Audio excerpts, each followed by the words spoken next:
Hey guys, it's me, Mama C, coming at you live from West Tennessee, where it is a miserably cold and dreary day, which we've been having a lot of here lately. But we're coming up on the solstice, and that's the best thing to look forward to all year because that just means that after the solstice is over, we start heading towards the warmth, minute by minute, which is something that I just can't wait for. Today I'm here talking to you about something that seems a little innocuous, but we really can't live without it either in our mundane or our magical lives, and that's salt. A lot of people don't think about salt as an important magical tool. Um, they just think about something that sits on the table or something you might occasionally cast a circle with, but there's so much more that you can do with salt than what you might traditionally think of.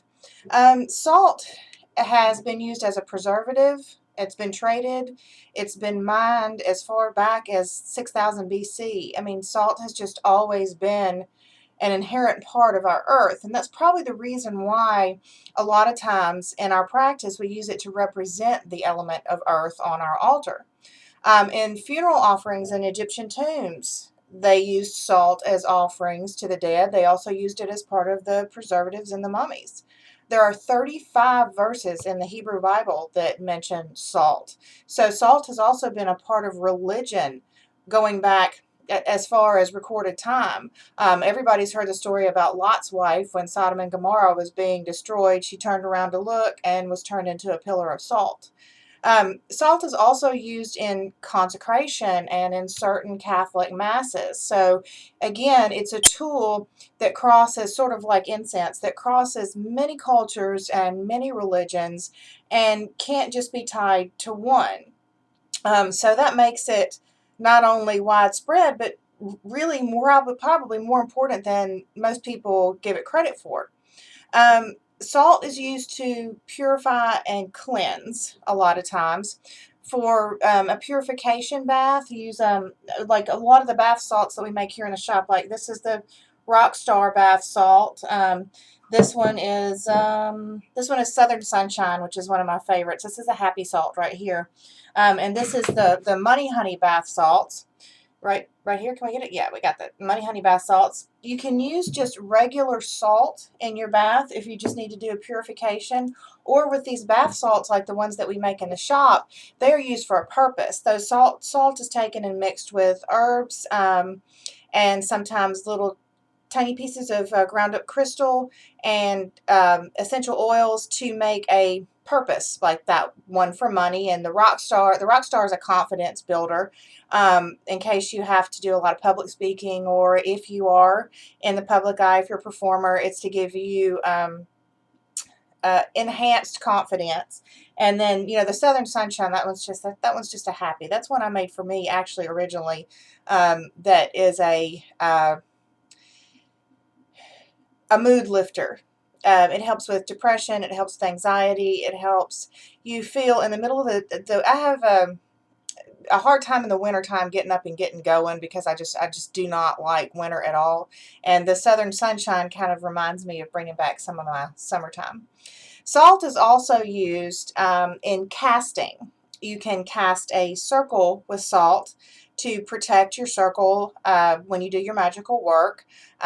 Salt is also used to consecrate and deconsecrate things. Like if you have a poppet or a voodoo doll or a tool that you're going to use, you can bury it in salt, and then that purifies it. Also, when you're done with it, if you want to remove any of the spell work that you've attached to it, you can bury it in salt again to re-clear it. That's also an excellent way to clear crystals. A lot of the ways that I cleanse and recharge my crystals is with salt. There are particular crystals like selenite and a few others that are very soft, and if you cleanse them with water, a lot of people use running water for their crystals, it will actually destroy the crystal. But salt is always a safe way to cleanse and charge a crystal. You just put it in a big bowl, stick it out under the full moon, take it the next day and brush it off, and you've got a cleansed and recharged crystal.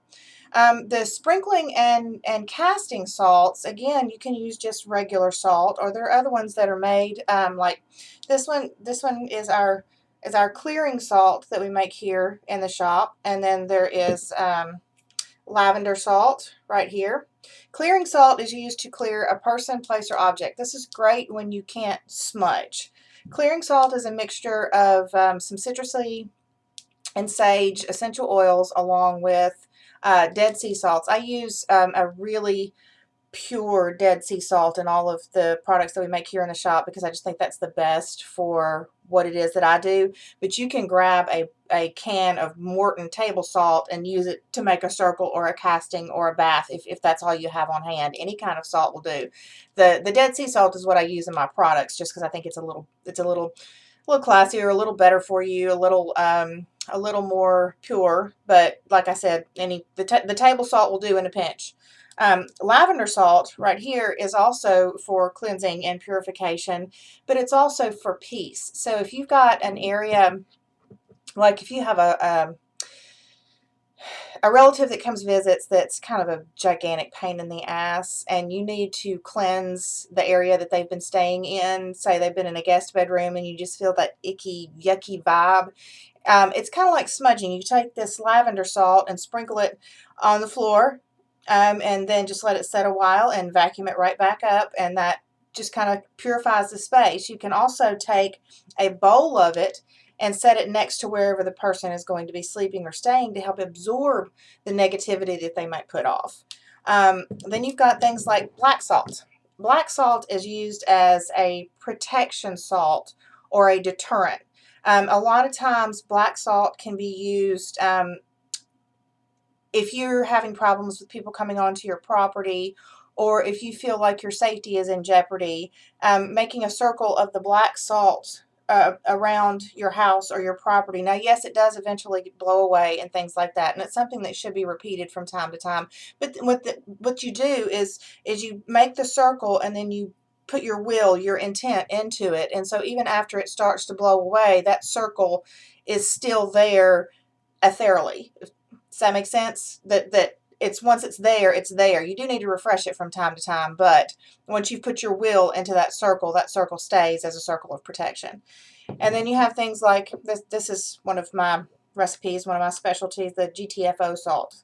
This one is to get the fuck out salt. This one is for when you have neighbors, when you have office workers, when you have people that need to just go away and leave you alone.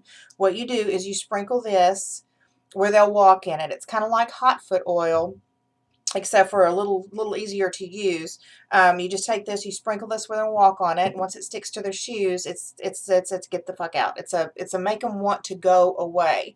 It's really good if you're using it in conjunction with one of our remove person spells, which I know a lot of people have done in the past. This is not dark magic. It's, you know what, I've had enough of you, your negativity, you won't leave me alone, so it's time for you to go away and be happy somewhere else away from me. Okay? Does that make sense? Okay. It's kind of a white magic banishing spell, for lack of a better word. Another way that I use salt a lot, and if you've ever read any of my blog posts or anything on candle magic, is I use it a lot in candle magic. I'll take my candle holders, like I'll use one like this for a spell. This is just a little star-shaped glass candle holder, and a 6-inch candle.